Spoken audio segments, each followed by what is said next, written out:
Salam, hər vaxtınız xeyir olsun gözəl izləyicilərim. Kanalıma xoş gəldiniz. Bugün də sizlərlə hazırlanması olduqca asan, yumuşaq, çox ləzzətli, sadə və az ərzaqlarla hazırladığım qaz ayağı peçenyelərinin hazırlanmasını reseptini bölüşürəm.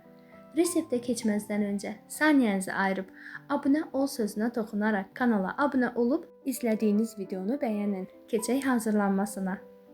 200 qram kəsməyin üzərinə 100 qram otaq temperaturunda yumşalmış yağı əlavə edib əvvəlcə biraz onları qarışdırıram.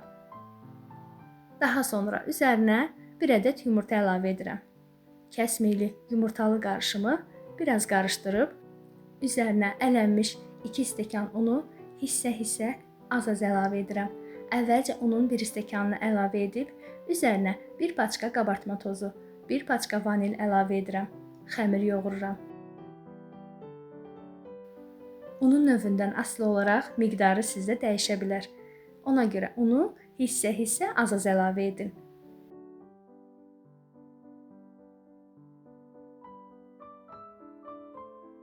Yumuşaq, ələ yapışmayan xəmir yoğururam. Yoğurduğum xəmiri salafan paketə büküb 30-35 dəqiqə soyuducuda gözlədirəm.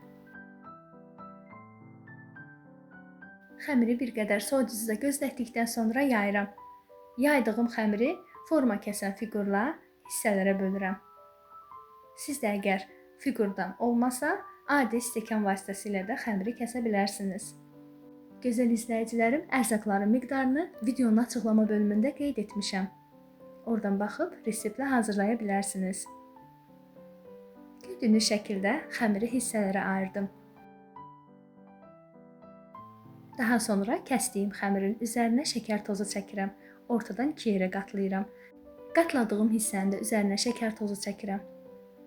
Eyni qayda ilə digər peçenyələrin də xəmirini üzərinə şəkər tozu çəkib hazırladım.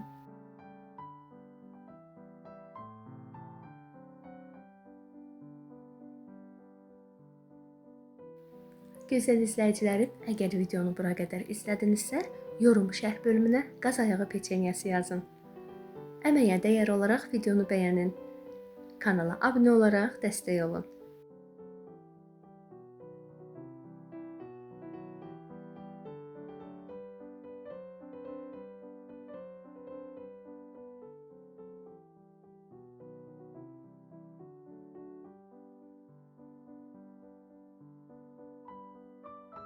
Hazırladığım peçenyələrin xəmirini soba listinə yığdıqdan sonra əvvəlcədən isinmiş 180 dərəcəlik sobada üzəri qızarana qədər bişirirəm. Hazırlayacaq olan hər kəsə nuş olsun. İzlədiyiniz üçün hər birinizə təşəkkür edirəm. Növbəti videolarda görüşmək diləyilə. Sağlıqla qalın.